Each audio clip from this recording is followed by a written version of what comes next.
Hi hello అందరికీ నమస్తే. ముందుగా శ్రీ బలభీమన్ ఛానల్కి స్వాగతం సుస్వాగతం. తెలంగాణ రాష్ట్ర ముఖ్యమంత్రి యనమల రేవంత్ రెడ్డి అధ్యక్షతన ఈరోజు కేబినెట్ సమావేశం నిర్వహించడం జరిగింది. ఈ సమావేశంలో అనేక అంశాలపైన కీలక నిర్ణయాలు తీసుకున్నారు. ఈ నిర్ణయాలలో ముందుగా ఇందిరమ్మ ఇళ్ల కోసం 22,500 కోట్లు బడ్జెట్ కేటాయించడం జరిగింది.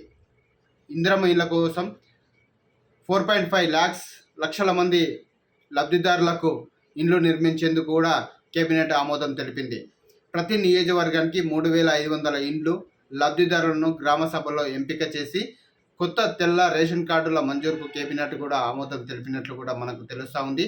అర్హులైన ప్రతి ఒక్కరికి తెల్ల రేషన్ కార్డులు మంజూరు చేస్తారు. ఇదే సందర్భంగా బీసీ, ఎస్సీ, ఎస్టీ కార్పొరేషన్లు కూడా ఏర్పాటు చేయడం జరిగింది. అందులో మనం వరుసగా చూసినట్లయితే ముదిరాజ్ కార్పొరేషన్, యాదవ కుర్మ corporation, Munnuru Kapu corporation, Padmashali corporation, పేరిక Puragiri క్షత్రియ కార్పొరేషన్, లింగాయత్ కార్పొరేషన్, మేరా కార్పొరేషన్, గంగపుత్ర కార్పొరేషన్, ఆర్థికంగా వెనుకబడిన తరగతులు ఈబీసీ వాళ్ళకు కూడా కార్పొరేషన్లు ఏర్పాటు చేయడం జరిగింది. ఇందులో ఈబీసీల కోసం ప్రత్యేక సంక్షేమ బోర్డును కూడా ఏర్పాటు చేయడం జరిగింది. ఆర్యవైశ్య కార్పొరేషన్, రెడ్డి కార్పొరేషన్, మాదిగ ఉపకులాల కార్పొరేషన్, మాల ఉపకులాల కార్పొరేషన్ కూడా ఏర్పాటు చేస్తూ ఉత్తర్వులు కూడా జీవోలను కూడా విడుదల చేసినట్లు కూడా మనకు తెలుస్తూ ఉంది. ఇకపోతే 3 ప్రత్యేక కార్పొరేషన్లను కూడా ఏర్పాటు చేశారు. Kumaram Bheem Adivasi corporation, Sant Sevalal Lambadi corporation, Ekalavya corporation.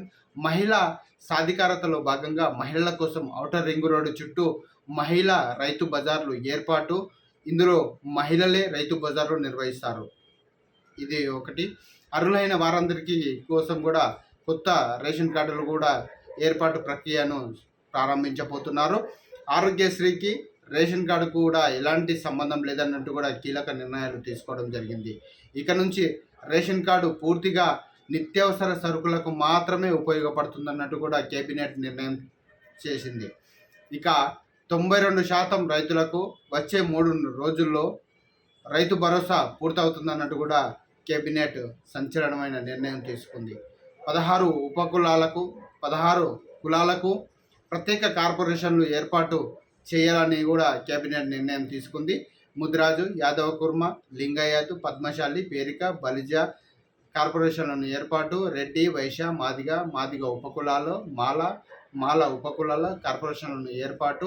8 Eklavya Banjara ఆదివాసీల కోసం ప్రత్యేకంగా కార్పొరేషన్లను ఏర్పాటు చేసి కూడా కేబినెట్ నిర్ణయం తీసుకుంది. గీత కార్మికుల కోసం కూడా భద్రత కోసం ప్రత్యేక చర్యలు ఏర్పాటు చేయాలంటూ కూడా నిర్ణయం తీసుకున్నారు.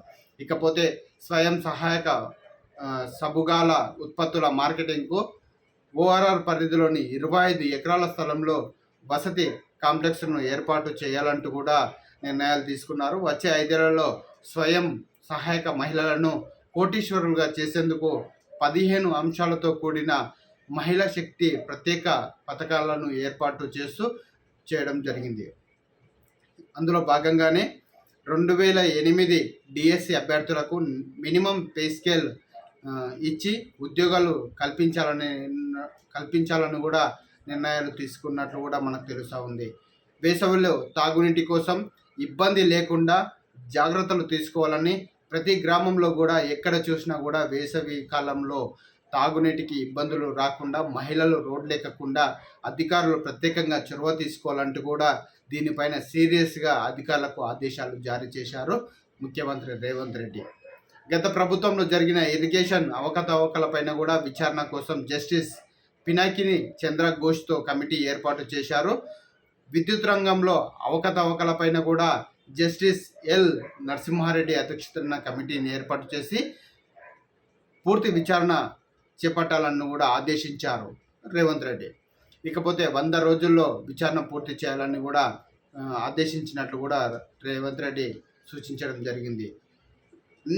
అన్ని సంఘాలకు కులాలకు కూడా కార్పొరేషన్లు ఏర్పాటు చేసి ప్రజాపాలన దిశగా 100 రోజుల్లో 6 గ్యారంటీ పథకాలను అమలు చేశామంటూ కూడా రేవంత్ రెడ్డి ధీమా వ్యక్తం చేశారు. ప్రజలకు ఎలాంటి ఇబ్బందులు లేకుండా ప్రజాపాలన సాఫీగా సాగేందుకు అధికారులు శాయశక్తుల పనిచేయాలని, ఎక్కడ నిర్లక్ష్యం జరిగినా కూడా వెంటనే వారిపైన యాక్షన్ తీసుకుంటామని, వీలైతే ఉద్యోగాల నుంచి కూడా రిమూవ్ చేస్తామంటూ కూడా హెచ్చరించడం జరిగింది. చూస్తూనే ఉండండి శ్రీ బాల భీమ న్యూస్ ఛానల్.